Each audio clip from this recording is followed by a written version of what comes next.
이번 이야기의 주인공은 70세의 김선희 할머니였다. 젊었을 적 선희 할머니는 남해의 작은 어촌에서 이름난 미인이었다. 또렷한 이목구비와 시원스러운 성격 덕분에 장터를 지나면 장사꾼들마저 손님을 잃고 그녀를 바라볼 정도였다.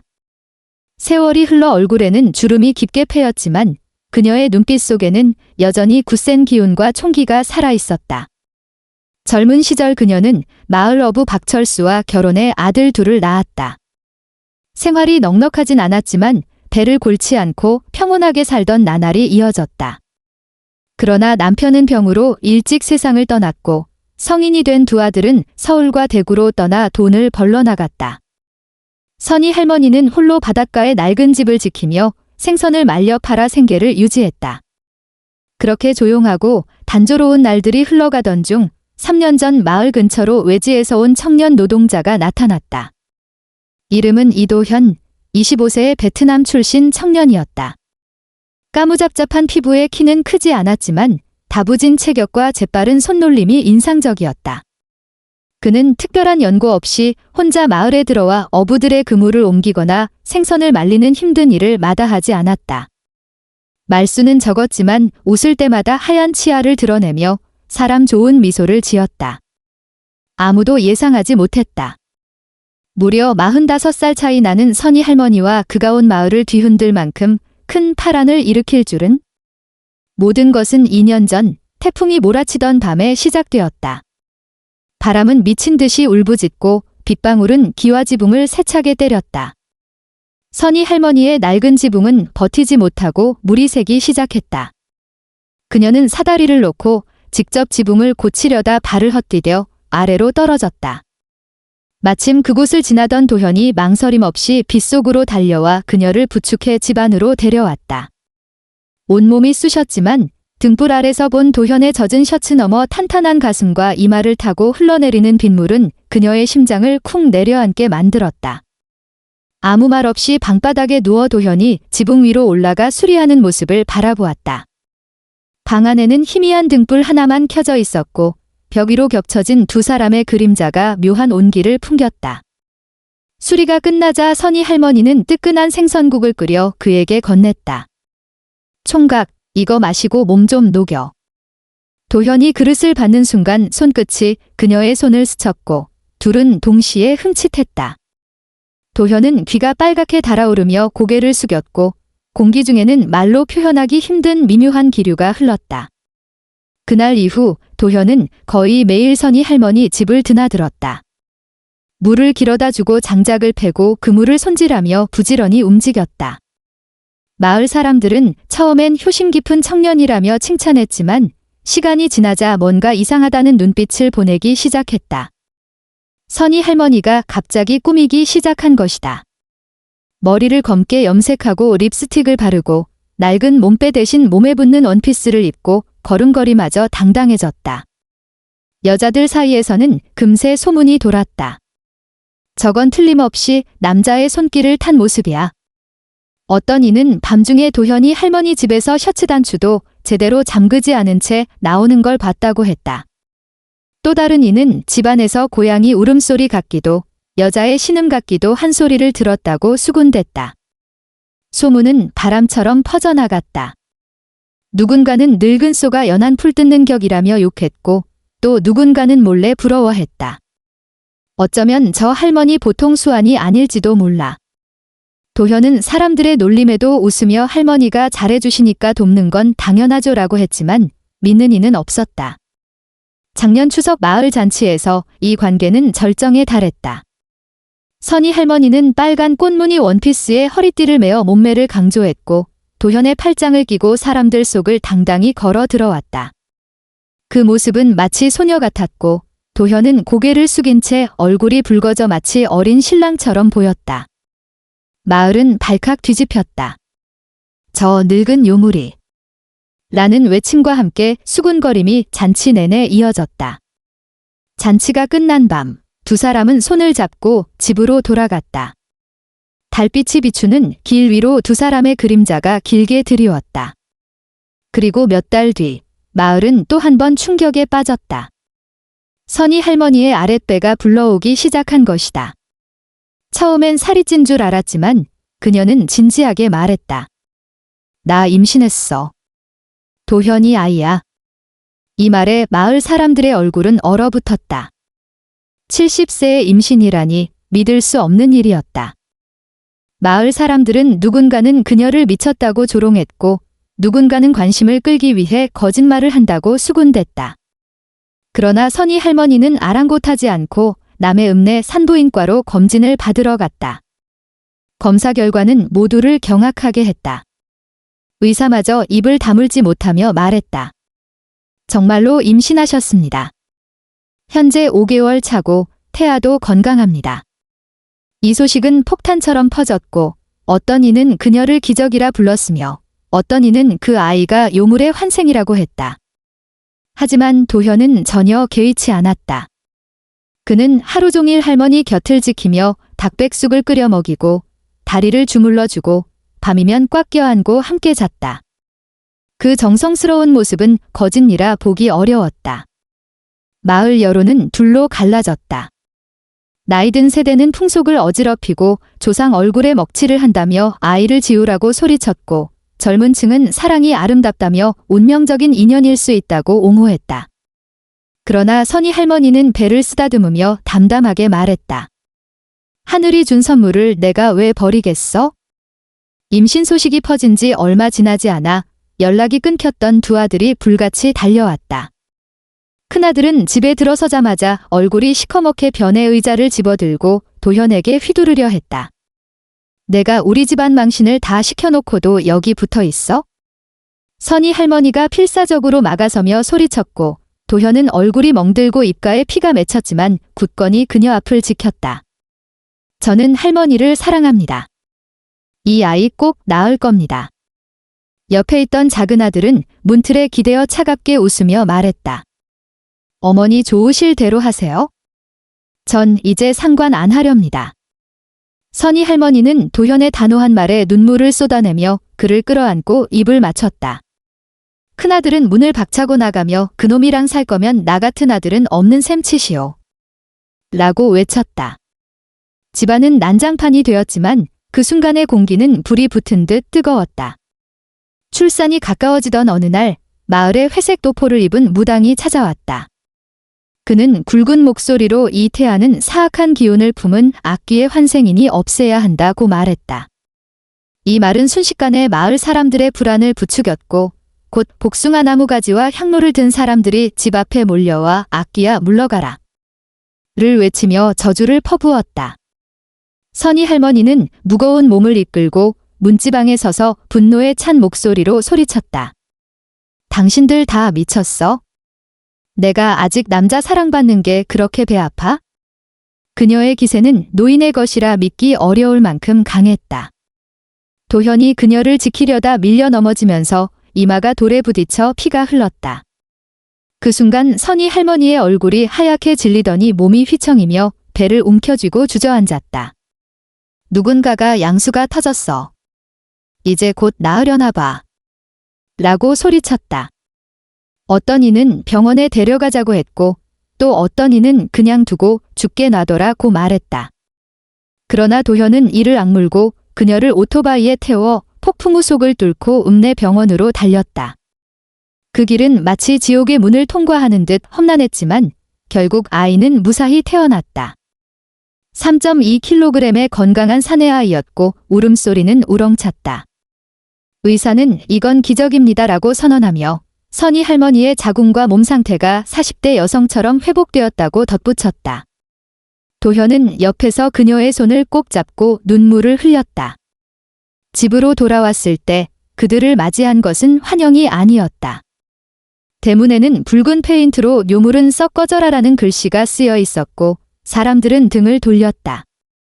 하지만 그들은 아이에게 묘무라는 이름을 지어주고 함께 웃으며 하루하루를 살아갔다. 선희 할머니는 도현에게 사투리를 가르쳤고 도현은 아이를 강하게 키우겠다며 품에 안았다. 그러나 마을 사람들의 악의는 멈추지 않았다. 누군가는 밤에 창문을 깨고 누군가는 집 앞에 죽은 생선을 던졌다. 심지어 한 번은 누군가 불을 질러 해변에 널어놓은 그물을 태워버렸다. 선희 할머니는 가끔 부엌 한쪽에서 생각했다. 혹시 정말 이 아이가 불길한 기운을 가진 건 아닐까? 하지만 도현이 아이를 안고 웃는 모습을 볼 때마다 마음이 다시 부드러워졌다. 아이가 태어난 것을 경사로 여길 수 없는 마을 사람들은 오히려 재앙이라 여겼다. 어떤 이는 아이의 울음소리가 물에 빠진 귀신의 원한 같다고 했고, 또 어떤 이는 눈이 너무 까매서 들여다보면 소름이 돋는다고 했다. 그러나 선희 할머니는 아랑곳하지 않고 아이를 안고 다니며 자랑했다. 아빠 닮아서 얼마나 잘생겼어. 하지만 그녀가 자랑할수록 사람들은 더욱 고개를 돌렸다. 선희 할머니와 도현의 집은 점점 고립되었다. 예전에 함께 장을 보러 다니던 이웃 아주머니들도 길에서 마주치면 고개를 돌렸고, 주막에서는 남자들이 술잔을 기울이며 도현을 놀렸다. 저놈 틀림없이 홀린 거야. 베트남 쳐자버리고 늙은 할멈이랑 살다니. 그러나 도현은 화를 내지 않고 묵묵히 일을 했다. 새벽에 나가서 밤늦게 돌아오며 번 돈은 모두 선희 할머니에게 주었다. 그는 배를 수리하고 그물을 손질하며 폭풍우 속에서도 쉬지 않았다. 어부들은 그의 일솜씨를 인정했지만 사적으로는 가까이 하려 하지 않았다. 밤이면 도현은 우통을 벗고 마당에 앉아 담배를 피웠다. 등줄기를 타고 흘러내리는 땀방울이 달빛에 반짝였고, 선희 할머니는 시원한 보리차를 가져와 그의 어깨를 쓰다듬으며 장난스럽게 웃었다.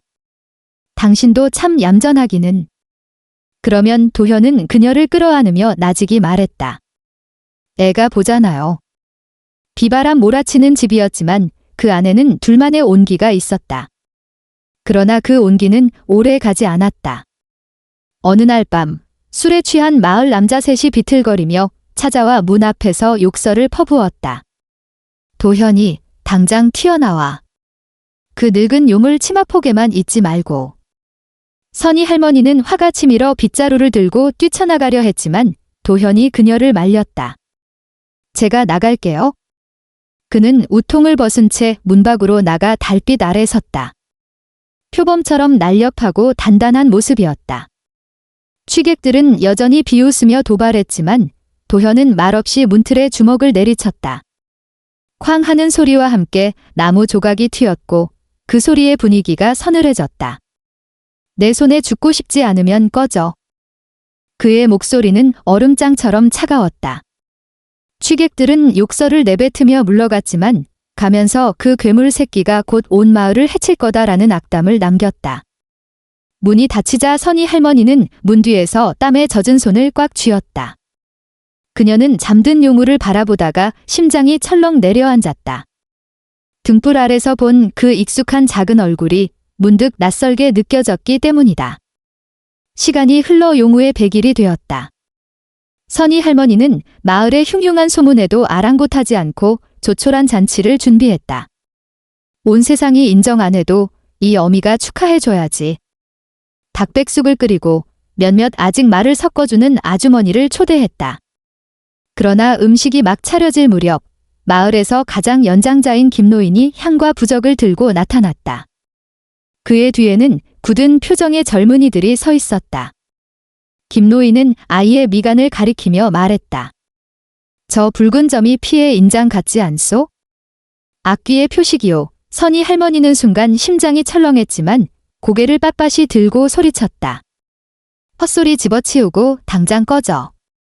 도현이 부엌에서 나와 그녀 앞을 막아서자 젊은이들은 감히 다가오지 못했다. 김노인은 험악한 분위기에 물러나며 충고를 듣지 않으면 반드시 후회할 날이 올 거요라는 말을 남겼다. 그날 이후 이상한 일들이 연달아 일어났다. 마당에 널어놓은 생선이 하룻밤 새 벌레 먹은 듯 썩어버렸고 한밤중에 누군가 문을 두드리지만 나가보면 아무도 없었다. 지붕 위에는 까마귀 떼가 맴돌며 불길한 울음소리를 냈다.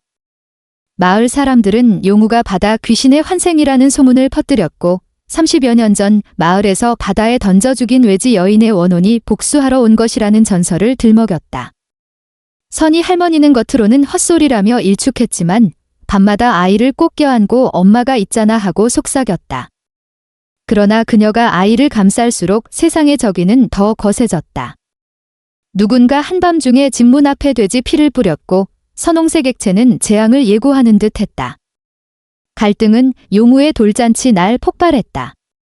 하늘에는 구름이 잔뜩 끼고 파도는 거칠게 몰아쳤다. 선희 할머니와 도현은 바닷가에서 거북이를 방생하며 평안을 빌고 있었는데 그 순간 김노인과 장정들이 길을 막아섰다. 오늘 이 아이는 반드시 없애야 한다. 살기 어린 목소리가 바람을 가르며 퍼졌다. 선희 할머니는 아이를 안고 뒷걸음질치며 외쳤다. 내 아들 털끝 하나라도 건드리면 가만 안 둬. 도현은 그녀 앞에 서서 맨주먹을 움켜쥐고 버텼다. 누구든 건드려봐. 내 몸부터 밟고 지나가야 할 거야. 순간 하늘에서 천둥이 치고 거대한 파도가 몰아쳐 사람들을 덮쳤다. 누군가는 바다신이 노하셨다. 고 외쳤고 혼란 속에서 선희 할머니의 둘째 아들 민재가 오토바이를 타고 나타났다. 그는 의사를 데리고 와 피검사 결과를 내밀며 말했다. 아이는 건강합니다. 저 붉은 점은 그냥 태어날 때부터 있던 반점이에요. 의사의 말에도 김노인은 과학이 다 뭐냐, 신의 뜻을 얻지 않으냐며 물러서지 않았다. 그러나 그 순간 용우가 까르르 웃었고 맑은 웃음소리가 사람들을 잠시 멈추게 했다. 아이의 까만 눈은 순수함으로 빛났고 심지어 김노인마저 잠시 말을 잃었다. 하지만 그 평화는 오래가지 않았다. 그날 이후에도 마을의 불신과 두려움은 사라지지 않았다. 어떤 이는 용우의 웃음이 사람 마음을 홀리는 가짜 웃음이라 했고 어떤 이는 선희 할머니와 도현이 사악한 기운에 홀려 아이에게 집착한다고 단정했다. 선희 할머니는 밤마다 악몽을 꾸었다. 꿈속에서 차갑고 창백한 손이 바닷속에서 뻗어나와 용우를 끌고 가려 했고 그녀는 땀에 젖어 깨어나곤 했다. 도현은 그녀를 토닥이며 너무 지쳐서 그래요라고 달랬지만 마음속 깊은 곳에서는 알 수 없는 불안이 자리 잡고 있었다. 때로 선희 할머니는 한밤중에 깨어나 잠든 용우의 얼굴을 오래 들여다보며 이 아이가 정말 평범한 아이일까 하고 스스로 묻곤 했다. 세월은 의심과 소문 속에 흘렀고 용우는 점점 잘생긴 소년으로 자랐다. 그러나 미간의 붉은 반점은 더욱 선명해져 응고된 핏방울처럼 보였다. 그럼에도 선희 할머니와 도현의 사랑은 여전히 뜨거웠다. 낡은 집에서 서로에게 의지하며 버텼고 깊은 밤이면 집안에는 그들만의 웃음과 숨소리가 잦아들었다. 하지만 마을 사람들의 시선은 암초처럼 가라앉아 언제든 이 행복을 산산조각 낼 준비가 되어 있는 듯 했다. 용우의 두 돌이 되던 날 바닷바람은 부드럽게 불었고 해변에는 조촐한 상이 차려졌다. 선희 할머니는 생일 국수 위에 노란 계란 지단을 올리고 꽃무늬 저고리를 차려입었다. 도현은 우통을 벗고 모래 위에서 용우와 놀았다. 아이는 까맣고 반짝이는 눈으로 해초를 장난삼아 잡으며 웃음을 터뜨렸다. 그러나 선희 할머니는 미간의 붉은 점이 햇빛 아래 더욱 선명해지는 것을 보고 마음 한구석이 불안해졌다. 점심 무렵 뜻밖의 발소리가 다가왔다. 김노인이었다. 그의 뒤에는 장정들이 서 있었고 손에는 바다로 나갈 그물이 들려 있었다. 그는 용우를 노려보며 차갑게 말했다. 이제 2살이니 슬슬 그 사악한 기운이 드러날 때가 되었겠지. 선희 할머니는 그 말에 폭발하듯 그릇을 내려놓고 달려갔다. 이 늙은이가 죽으려고 환장했나? 내 아들은 멀쩡한데. 도현이 그녀를 붙잡아 말렸지만 김노인은 물러서지 않았다. 그는 마른 손가락을 뻗어 용우의 미간을 가리키며 소리쳤다. 어젯밤 해신이 꿈에 나타나 저 아이를 없애지 않으면 온 마을이 바다에 잠길 거라고 하셨다. 그 말에 장정들이 맞장구를 치며 맞아요. 어젯밤 이상한 소리를 들었어요. 여자가 우는 소리 같았어요. 라고 외쳤다. 선희 할머니는 온몸이 떨렸지만 더 큰 화를 부를까 봐 이를 악물었다. 용우는 그 순간 개다리를 맛있게 뜯으며 천진난만하게 웃고 있었지만 붉은 점이 불꽃처럼 빛나고 있었다. 도현은 앞으로 나서며 할 말 있으면 나한테 하시오. 애는 건드리지 마시오라고 차갑게 말했다. 김노인은 비웃으며 내가 이 재앙의 씨앗을 뿌려놓고 빠져나갈 수 있을 것 같으냐? 라고 쏘아붙였다. 장정들이 앞으로 다가서며 충돌 직전의 순간 용우가 갑자기 울음을 터뜨렸다. 그 소리는 쇠바늘처럼 날카로워 사람들의 귀를 찌르며 불안을 자아냈다. 모두 잠시 멈칫했지만 김노인은 오히려 더 흥분했다. 들어봐라. 얼마나 사악한 울음인가. 선희 할머니는 그 울음에서 두려움을 느끼고 아이를 안고 속삭였다. 무서워하지 마. 엄마가 있잖아. 울음은 잦아들었지만 현장의 긴장감은 여전했다. 그때 민재가 오토바이를 타고 나타났다. 그는 병원 진단서를 들고 와서 김노인 앞에 던지며 말했다.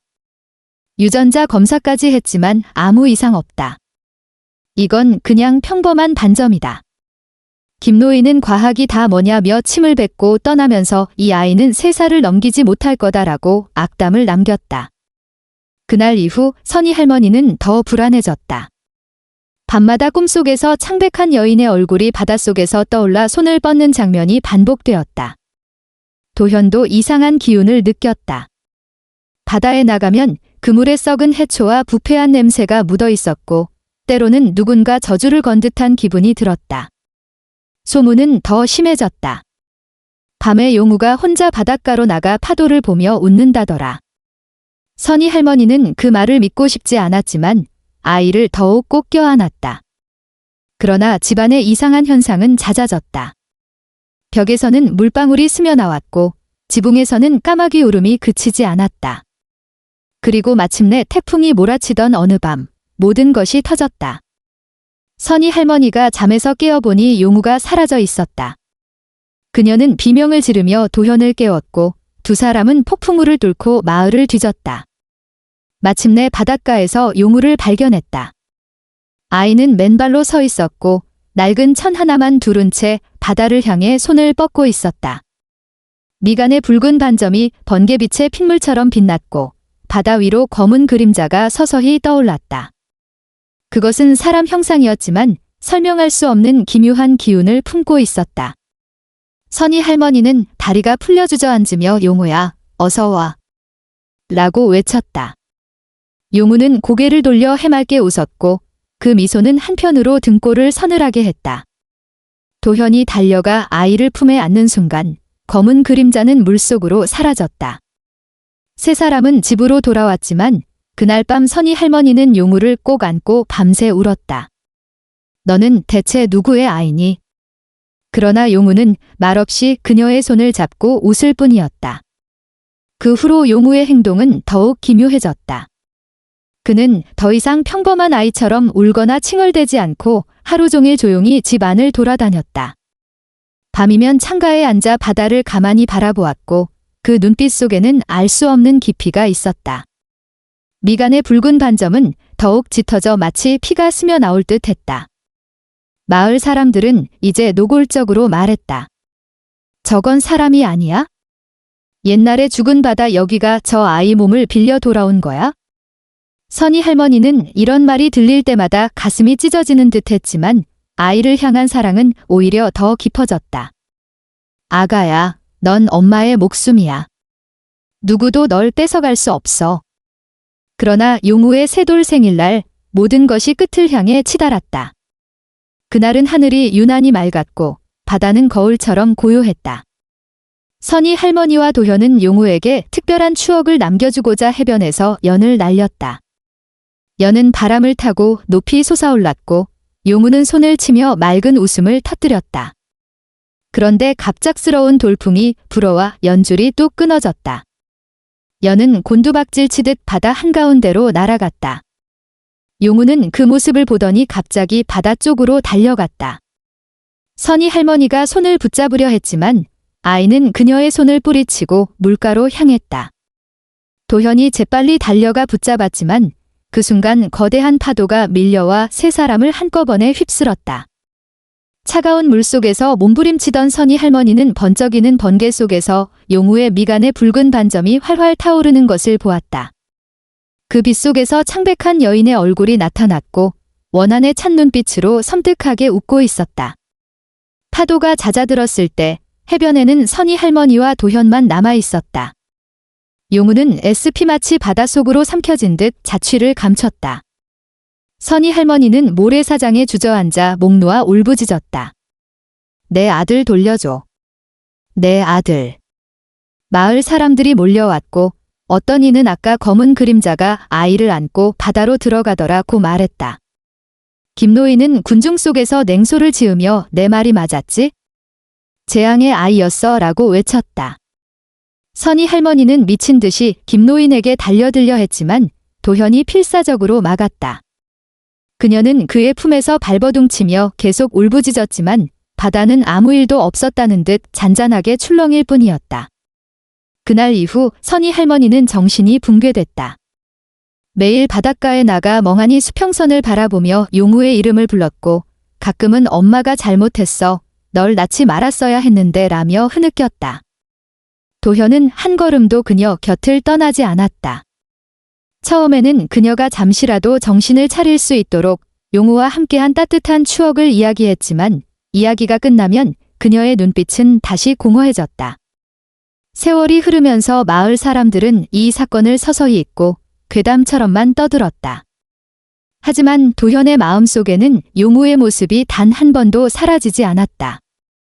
그는 종종 깊은 밤 혼자 바닷가에 나가 아이를 삼킨 바다를 보며 죄책감에 시달렸다. 그때 내가 더 빨리 붙잡았더라면 그는 날이 갈수록 야위어갔다. 어느 날 도현이 바다에 나가 조업을 하던 중 갑작스러운 폭풍우를 만났다. 배는 거대한 파도 속에서 위태롭게 흔들렸지만 그는 이상하게도 두렵지 않았다. 오히려 마음속 어딘가에서 지게 운명일지도 모른다는 생각이 스쳤다.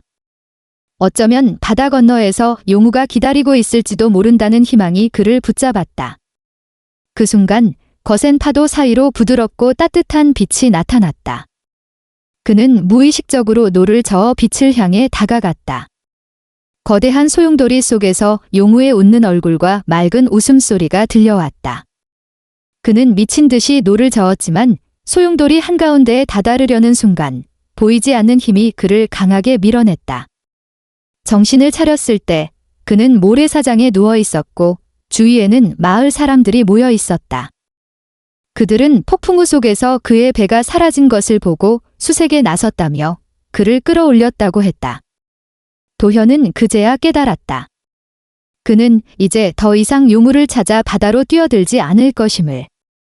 대신 살아남아 선희 할머니를 지키겠다고 다짐했다. 그 후로 그는 전국의 의원을 찾아다니며 선희 할머니의 병을 고치려 애썼다. 고기잡이도 멈추지 않았고 번 돈은 모두 그녀를 위해 썼다. 하루하루 정성스럽게 식사를 챙기고 목욕을 시키고 대화를 이어갔다. 그의 끈질긴 정성은 마을 사람들의 마음을 조금씩 바꾸기 시작했고 몇몇은 생활용품과 음식을 가져다주며 도왔다. 어느 봄날 도현은 선희 할머니를 휠체어에 태워 해변으로 나갔다. 그녀는 여전히 멍한 눈빛이었지만 얼굴에는 오랜만에 평온한 기색이 번졌다. 그는 그녀의 손을 꼭 잡고 말했다. 앞으로 어떻게 되든 저는 항상 곁에 있을게요. 우리에겐 아름다운 시간들이 있었고 용우도 있었잖아요. 그 아이도 우리가 잘 살길 바랄 거예요. 그 순간 바다 위로 무지개가 떠올랐다. 한쪽 끝은 바다에 닿아 있었고 다른 한쪽 끝은 하늘로 뻗어 있었다. 마치 다른 세계로 가는 달이 같았다. 두 사람은 말없이 무지개를 바라보았다. 어쩌면 용우는 저 너머 어딘가에서 행복하게 살고 있을지도 모른다. 언젠가 다시 만날 수 있을지도 모른다. 이 이야기는 남해 바닷바람에 실려 오랫동안 전해졌고 누군가는 그것을 위대한 사랑의 증거라 말했고 또 누군가는 끝내 풀리지 않은 바다의 비밀이라 했다. 그러나 진실이 무엇이든 선희 할머니와 도현 그리고 용우의 이야기는 깊고 신비롭게 사람들의 마음속에 새겨졌다. 그의 외할머니 댁에 갔다가 집으로 돌아오는 길이었다. 늦가을에 해가 기울 무렵 멀리서 익숙한 여인이 보리밭에 서서 걸음을 주고 있었다. 나는 고개를 숙이고 자전거 페달을 밟았다. 마주치고 싶지 않았기 때문이다. 그러나 그녀가 들고 있던 걸음 바가지를 내려놓더니 내 앞을 막아섰다. 무슨 말을 해야 할지 몰라 멈칫하던 나에게 그녀가 갑자기 물었다. 언제 우리 집에 청혼하러 올 거야? 내 이름은 장민수. 경남 합천의 작은 산골 마을에서 태어났다. 기억이 나는 어릴 적부터 내 목은 선천적으로 왼쪽으로 기울어 있었다. 생활에는 지장이 없었지만 사람들은 나를 삐뚤이라 불렀다. 겨울 첫눈이 내린 날 세상은 야른 흰 비단을 덮은 듯했고 마당의 누런 감잎들이 바람에 흩날렸다. 아침 식사 후 어머니는 마당 끝에 서서 친정 쪽을 바라보며 깊은 한숨을 내쉬었다. 외할머니를 그리워하고 있다는 걸 나는 알았다. 어머니는 외할머니의 막내딸이었지만 가장 먼 곳으로 시집왔다. 친정까지는 20리나 떨어져 있었고 그곳은 우리 마을처럼 산이 많은 곳이 아니라 넓은 들과 강이 많은 평야지대였다. 우리 집에는 형 2명, 누나 2명, 그리고 내가 막내였다. 형제들을 돌보느라 어머니는 외할머니를 자주 뵙지 못했고 늘 마음에 걸려했다. 그날 아침 내가 삽을 들고 밭에 나가려는데 어머니가 부르셨다. 민수야, 할머니 드리려고 털바지랑 조끼를 만들었는데 내가 좀 가져다 드려라. 나는 외할머니의 막내 외손자였고 할머니는 나를 유독 귀여워하셨다. 매번 외가에 갈 때면 맛있는 것을 숨겨주시곤 했다. 잠시 망설였지만 나는 삽을 내려놓고 네 하고 대답했다. 낡은 자전거를 타고 1시간 남짓 달려 외할머니 댁에 도착했다. 외할아버지는 오래전에 돌아가셨고 외할머니는 70세대 나이에도 정정하셨다. 두 아들, 즉 내 외삼촌들이 번갈아 모시고 있었고 그날은 작은 외삼촌 집에 계셨다. 내가 가져간 털바지와 조끼를 보며 외할머니는 너희 엄마 참 효녀다 하며 웃으셨다. 두 외숙모도 점심을 먹고 가라며 반겨주셨다. 식사를 마치고 집으로 돌아가려는데 외할머니는 채소와 과자 꾸러미를 내 손에 쥐어주며 형수님들과 나누라 하셨다. 나는 사양했지만 끝내 할머니의 고집을 꺾을 수 없었다. 마을을 벗어나 얼마 가지 않아 멀리서 보리밭에 서 있는 여인을 보았다. 그녀의 이름은 윤서진, 내 또래로 어릴 때부터 알던 사이였다. 서진의 집은 외할머니 댁에서 새 집 건너에 있었고 그녀에게는 여동생 둘이 있었다. 7살 무렵 내가 부모님을 따라 설날 인사를 드리러 외가에 갔을 때 서진의 집 대문은 상중이라 반쯤 닫혀 있었고 문 앞에는 폭죽 찌꺼기가 흩어져 있었다. 그녀의 아버지가 세상을 떠난 지 사흘째 되는 날이었다. 문틈으로 서진이 고개를 내밀었고 그 순간 우리는 묘한 동질감을 느꼈다. 나는 주머니에 있던 폭죽을 모두 꺼내 그녀에게 건넸다. 그녀의 눈이 반짝이며 고마워, 민수야 하고 웃었다. 그날 우리는 함께 폭죽을 터뜨리며 놀았다. 그러나 동네 아이 둘이 다가와 아빠 없는 애라며 서진을 놀렸고 나는 분노를 참지 못하고 그 아이들과 싸웠다. 그때부터 우리는 서로를 가장 가까운 친구로 여겼다. 명절이면 외가에 들를 때마다 나는 서진을 찾아 함께 놀았다. 외할머니가 주신 떡이나 과자를 나누어 먹었고 그녀도 집에서 만든 간식을 건넸다. 들판을 뛰어다니고 냇가에서 물고기를 잡으며 많은 시간을 보냈다. 하지만 시간이 흐르고 우리는 어른이 되었다. 서진은 고운 아가씨로 자랐고 나는 여전히 목이 기운 삐뚤이 민수였다. 마음속에선 여전히 서진을 좋아했지만 그녀에게 어울리지 않는다고 생각했다. 자격지심이 가시처럼 가슴을 찔렀다. 그래서 외가에 갈 때마다 그녀를 피했고 그녀가 온다고 하면 슬그머니 자리를 떴다. 어느 해봄 외할머니 댁 모내기를 도우러 갔을 때 서진이 나타났다. 작은 외숙모 말로는 원래 그녀가 올 필요가 없었지만 아마 나를 보러 온 듯 했다. 나는 모내기를 하느라 피할 수도 없었고 서진은 일부러 내 뒤를 따라오며 말을 걸었다. 요즘 엄마한테 집신 만드는 법을 배우고 있어? 나중에 너한테 한 켤레 줄게. 나는 마음이 따뜻해졌지만 태어난 척 아니야. 괜찮아 라고 했다. 일부러 거리를 두려 모판으로 가서 모를 날랐지만 서진이 또 따라왔다. 논두렁이 미끄러운 줄 알면서도 발이 헛디뎌 흙탕물에 빠졌다. 흙물이 튀었고 얼굴과 옷이 엉망이 되었다. 서진은 달려와 목에 걸린 수건을 꺼내며 민수야, 괜찮아. 닦아 하고 내 얼굴을 닦아주었다. 그 순간 심장이 세차게 뛰었다. 나는 황급히 수건을 받아 괜찮아, 고마워라고 했다. 그러자 서진은 갑자기 물었다. 민수야, 왜 나를 피해? 우리가 친한 친구인데 왜 인사도 안 해? 나는 잠시 망설이다가 내가 이래서 사람들이 내 웃음을 비웃을까 봐라고 대답했다. 그녀는 눈을 동그랗게 뜨며 말했다. 내 목이 삐뚤었어도 마음은 똑바르잖아. 내가 널 좋아하면 중매쟁이를 보내서 청혼해. 그리고 얼굴을 붉히며 돌아섰다. 나는 그 자리에 멍하니 서서 기쁨과 두려움이 뒤섞인 마음으로 그녀의 뒷모습을 바라봤다. 다음 날 아침 외가에서 돌아오는 길에 뜻밖에도 서진의 어머니가 내 앞을 막아섰다. 그녀의 얼굴에는 단호한 기운이 서려 있었고 눈빛은 날카로웠다. 민수야, 너 우리 서진 좋아하니? 나는 가슴이 철렁 내려앉았지만 잠시 머뭇거리다 얼굴을 붉히며 작은 목소리로 말했다. 네, 아주머니. 서진을 좋아합니다. 그녀는 눈썹을 찌푸리며 고개를 끄덕였다. 그럴 줄 알았다. 둘이 가깝게 지내는 것 같더라. 하지만 내가 돌려 말하지 않겠다. 우리 서진은 아버지 없이 내가 홀로 키웠다. 딸을 멀리 시집 보내고 싶지 않다. 내가 정말 서진을 원한다면 우리 집에 들어와 대릴사위가 되겠다고 약속해라.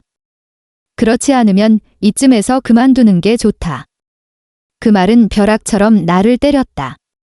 대릴사위라니 한 번도 생각해 본 적 없는 일이었다. 우리 집은 부유하진 않아도 그런 조건을 받아들여야 할 만큼 궁핍하지도 않았다. 나는 더듬거리며 말했다. 아주머니, 그건 너무 갑작스럽습니다. 부모님과 상의해 봐야겠어요. 그녀는 눈을 가늘게 뜨며 덧붙였다. 좋다. 하지만 내 말은 분명히 했다. 내가 동의하지 않으면 서진 마음 흔들지 마라. 그렇게 말하고 그녀는 돌아섰다. 나는 무거운 발걸음으로 집에 돌아와 부모님께 모든 이야기를 털어놓았다. 아버지는 듣자마자 얼굴이 굳어졌다. 그런 일은 절대 안 된다. 소문나면 집안 망신이다. 어머니도 단호했다. 우리가 부자 아니지만 그렇다고 너를 대릴사위로 보낼 순 없다. 형들과 형수들까지 모두 반대했다. 나는 침묵했지만 마음속은 혼란스러웠다. 가족의 뜻이 옳다는 걸 알면서도 서진을 떠올리면 가슴이 아팠다. 반년이 흘렀다. 그동안 나는 일부러 서진을 피했고 그녀도 나를 찾지 않았다. 그러던 어느 날 다시 외가에 갔다가 보리밭에서 서진을 마주쳤다. 그녀의 눈빛은 분명히 서운함과 기대가 섞여 있었다. 민수야, 우리 다 얘기 끝난 줄 알았는데 왜 아직도 나를 피해? 반년이나 지났는데 언제 우리 집에 청혼하러 올 거야? 엄마가 너한테 아무 말 안 하셨어? 나는 조심스럽게 물었다. 내 어머니가 뭐라 하셨는데? 서진은 어리둥절한 표정이었다. 그녀는 어머니의 대릴사위 요구를 전혀 모르는 듯 했다. 나는 모든 일을 털어놓았다. 이야기를 들은 서진은 얼굴이 굳더니 화를 냈다. 그건 엄마 생각일 뿐이야. 요즘 세상에 무슨 대릴사위야. 기다려. 내가 엄마한테 직접 말할게. 그녀는 발걸음을 재촉해 집으로 향했다. 나는 그 자리에 서서 조마조마하게 기다렸다. 모녀가 심하게 다툴까 걱정됐다. 시간이 유난히 느리게 흐른 뒤 서진이 돌아왔다. 눈은 붉게 부어 있었고 뺨에는 눈물 자국이 남아 있었다. 그 모습만으로도 결과를 알 수 있었다. 엄마는 여전히 고집을 꺾지 않으셔.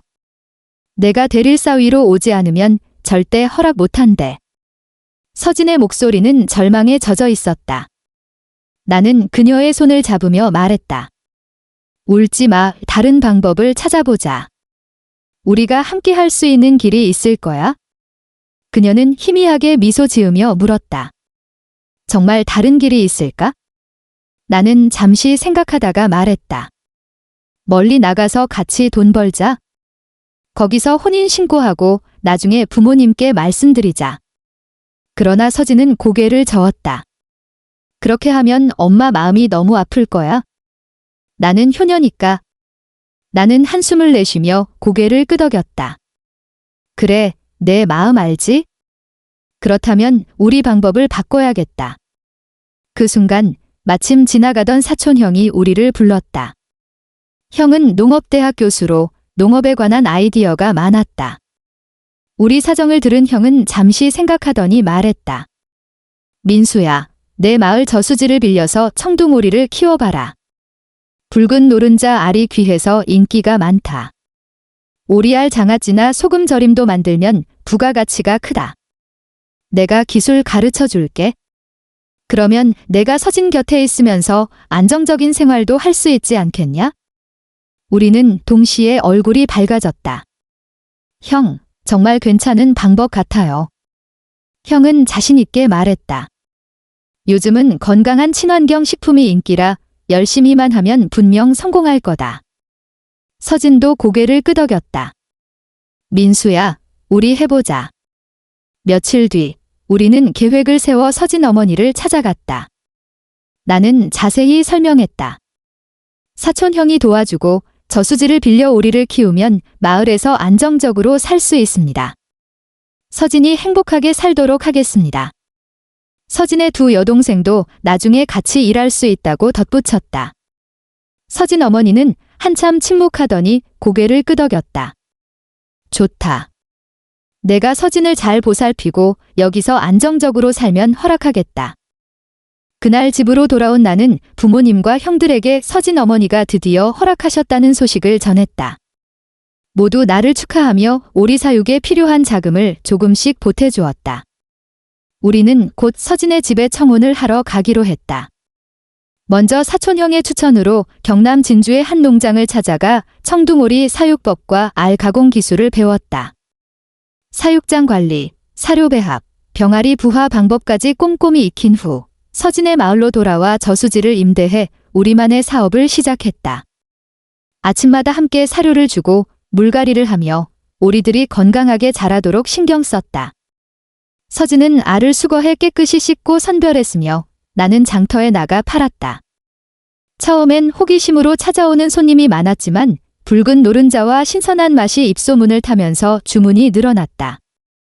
몇 달이 지나자 장아찌와 소금 절임 오리알까지 만들어 팔았는데 반응이 폭발적이었다.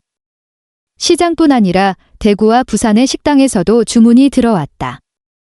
마을 사람들은 우리의 성공을 부러운 눈길로 바라봤다. 예전에는 내 목을 흉보며 삐뚤이라고 놀리던 이들도 이제는 나를 도리 사장님이라고 불렀다. 반년 뒤 우리는 마침내 결혼식을 올렸다. 초가을 햇살 아래 마을 잔치가 열렸고 마을 사람들과 양가 친척들이 모여 축하해 주었다. 서진의 어머니는 눈시울을 붉히며 잘 살아라라고 말했다. 그날 나는 속으로 다짐했다. 무슨 일이 있어도 서진을 행복하게 하겠다. 결혼 후 우리의 사업은 더 번창했다.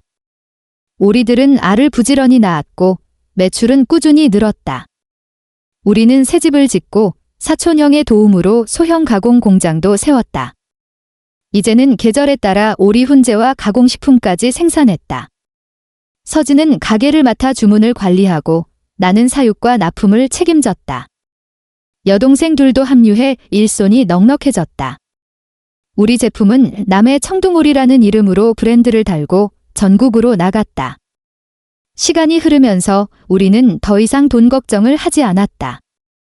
하지만 내가 가장 기뻤던 건 매일 아침 일어나면 서진이 웃는 얼굴로 오늘도 잘해보자라고 말해준다는 것이었다. 비가 오나 바람이 부나 우리는 나란히 서서 오리를 청소하고 사료를 주었다. 힘든 날도 많았지만 그때마다 서진은 내 손을 잡고 말했다. 민수야, 우리 함께라서 행복해. 나는 그 말을 들을 때마다 대릴사위 얘기로 갈라질 뻔했던 과거가 얼마나 아슬아슬했는지 떠올렸다.